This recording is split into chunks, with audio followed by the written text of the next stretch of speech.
안녕하세요. 뉴스반장입니다.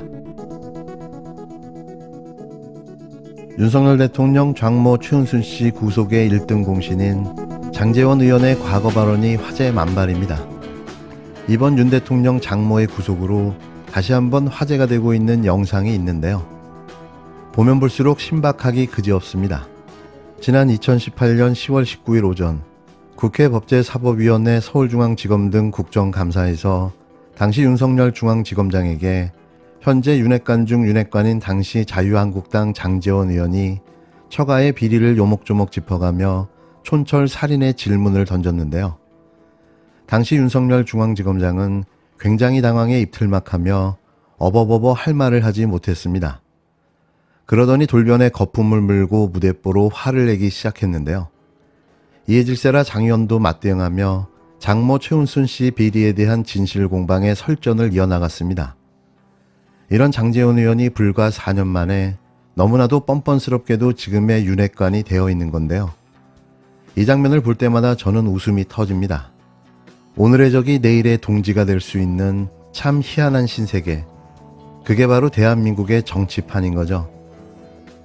장모 최모 씨 사건, 300억 잔고증명 위조, 30억 당자수표 부도 사건, 이거 아십니까? 굉장히 지금 이 검찰 주변이나 언론에서 화제가 상당히 된 사건입니다. 그리고 언론에서 뭐 질문도 간 걸로 알고 일부 뭐 답변도 한 걸로 알고 있는데 내용을 좀 아십니까? 전혀 모르세요? 제가 사실 이 얘기 드리는 거는 윤석열 면방주의가 절대 아닙니다. 피해자 9분이 저를 찾아오셔가지고 장모로부터 사기를 당해서 30억을 띄었다. 그리고 이 사건이 이렇게 은폐되고 있고 그 장모의 대리인이 지금 구속돼서 징역 2년 6개월을 받아 살고 있는데 실질적으로 사기를 한 주범인 장모는 거리를 할부하고 있다. 이것은 윤석열 지검장이 배후에 있다라는 하소연을 하세요. 그리고 가지고 온 증거를 보면 상당히 설득력이 있어가지고 제가 말씀을 드리는 거예요. 만약 이거를 잘 털고 가셔야 돼요. 이거를 잘 해명을 하셔야 제가 볼 때는 이 검찰 주변에서 이런 문제가 없어진다. 그리고 적폐 수사를 주도하시고 계시잖아요.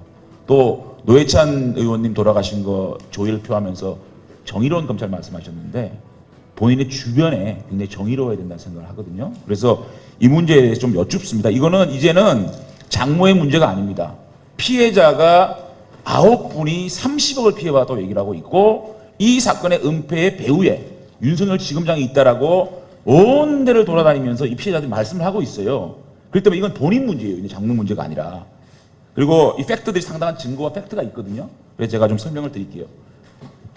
자, 장모님이 그 300억대 위조 잔고 증명서를 부인의 지금 윤석열 지검장 아내의 친구 김모 씨 신용공고에 근무를 하고 있습니다.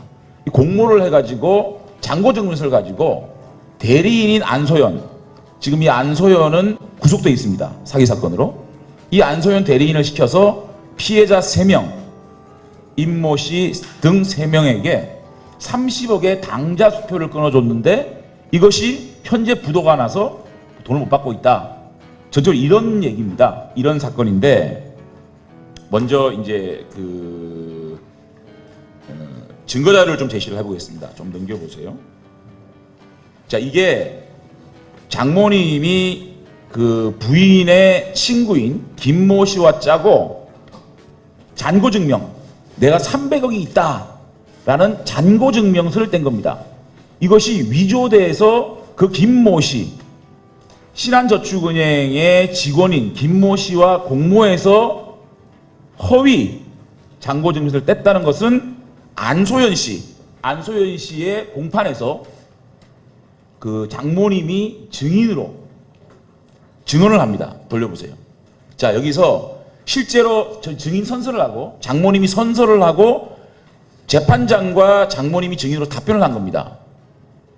증인이 상호저축은행의 직원도 아닌 김에게 필요하니까 만들어달라고 하니까 내장을 다 받은 건 맞지요? 예. 이것은 다 허위지요? 예. 공모한 정황이 나오거든요, 증거가. 그 다음에 한번 넘겨보세요. 자, 이거는 형사 7부에서 판결문입니다. 자, 안 씨는 최 씨가 장모님이십니다.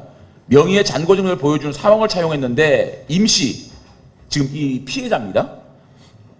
임 씨는 당시 발행인 최 씨에게, 장모에게 전화를 했는데 장모가 자신이 발행한 것이 맞고 잔고 증명도 있다. 이 잔고 증명을 허위로 띄고 이것을 확인해 줍니다. 그리고 임 씨, 이 피해자 임 씨는 안 씨, 대리인 안소연에게 당자수표 지급일을 4회 정도 연장하면서 임 씨는 안 씨에게 발행인 최 씨의 사실 확인서가 나옵니다. 여기에. 자, 이거는 장모님이 직접 자필로 쓴 사실 확인서입니다. 이거에 대해서 자, 당자수표 발행했다 확인함, 3월 4일을 발행했다 확인함 다 써주거든요. 그리고 인감증명서까지 저기 있죠. 장모 인감증명서까지 제출을 합니다. 이 피해자들에게, 임 씨에게. 그죠? 그 다음에 또 한 장 넘겨보세요. 그 다음에 당자수표입니다. 이게 그 장모님의 당자수표예요. 당자수표인데 도장이 여러 개 있습니다. 저기 보시면 이거를 은행에 넣지 마라, 지급기일을 연장해달라 그러면서 계속 이거를 도장을 찍어주는 거거든요. 이 당자수표까지 제가 확보를 했습니다. 자, 그렇다면 제가 궁금한 게 있는 겁니다. 피해자들은 장모의 구속을 바라는 겁니다.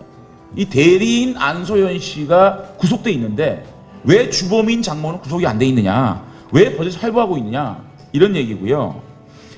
이 장모께서 2012년도부터 내 사위가 윤석열 고위 검찰이다라고 얘기를 했다는 겁니다. 그러니까 저는 도대체 이 잔고 증명을 위조했다는 것은 법원에서 밝혀진 사건인데 이거를 왜 수사를 안 하나? 이거를 박진아 검사가 지금 하고 있다는데, 박진아 검사가 중앙지검의 박진아 검사라고 있죠.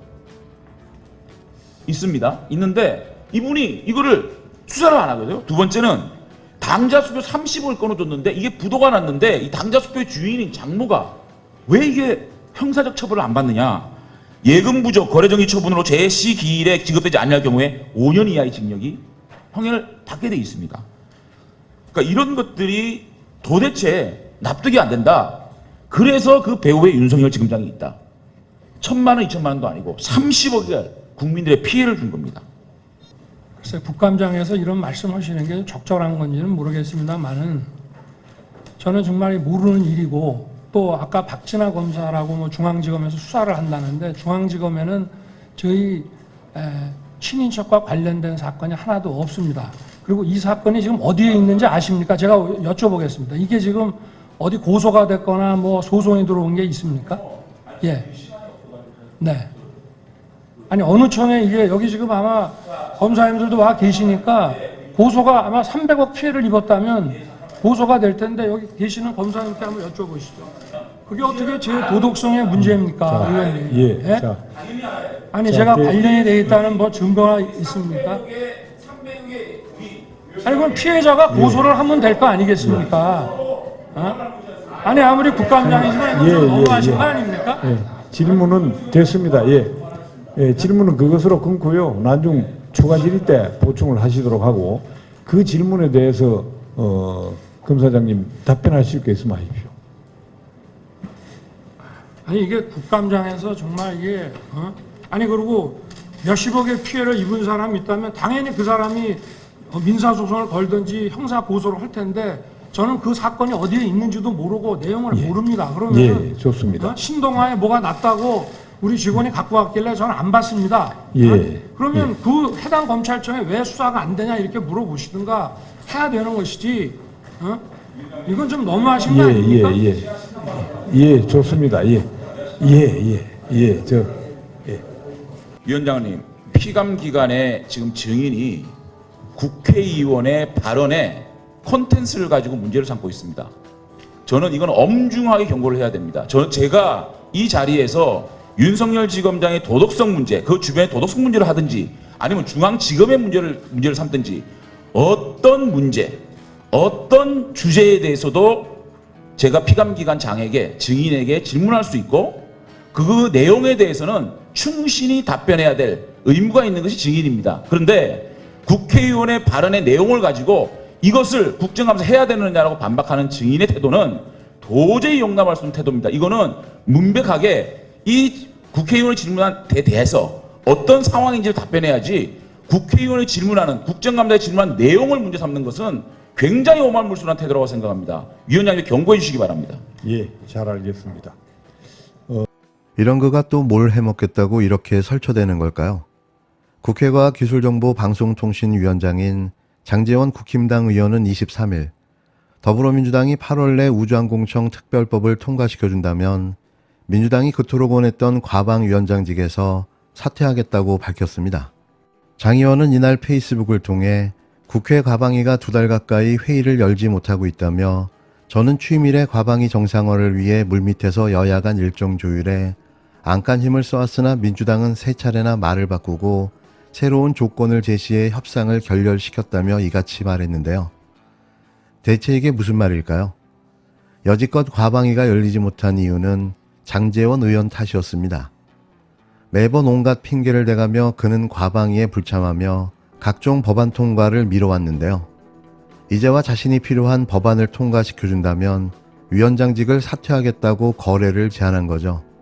장 의원은 겉으로만 우주항공청 설치에 찬성하며 윤석열 정부 국정과제를 끝끝내 회방 놓으려는 민주당의 속내를 분명하고도 절실히 깨달았다며 이제는 결단을 내릴 수밖에 없다.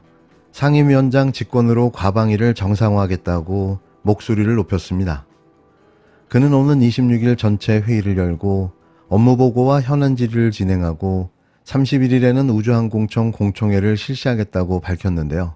장 의원은 민주당이 8월 내 우주항공청 특별법을 통과시켜준다면 민주당이 그토록 원했던 과방위원장직에서 사퇴하겠다며 지금 국민께서는 하루라도 빨리 과방위를 정상화시키고 우주항공청 특별법을 통과시키라는 준엄한 명령을 하고 계신다. 민주당 의원들의 결단을 촉구한다고 횡설수설해댔습니다. 과방위는 지난 5월 말 장 의원이 위원장에 임명된 이후 2개월 가까이 파행을 거듭하고 있습니다. 여야는 우주항공청 설치 특별법, KBS 수신료 분리징수, 이동관 방송통신위원장 지명을 놓고 신경전을 이어가고 있는데요. 장 의원의 목적은 우주항공청 특별법안 통과가 아닙니다. 그는 성원을 갖춘 과방위를 열어 KBS 수신료 분리징수안, 이동관 방송통신위원장 지명을 통과시키려 하고 있는 건데요. 한때는 정의의 사도인 양 떠들어댔던 그가 윤석열의 착한 개가 되어버렸는데요. 권력의 머리를 조아리고 빌붙는 그의 모습에서 그의 진짜 민낯을 봅니다.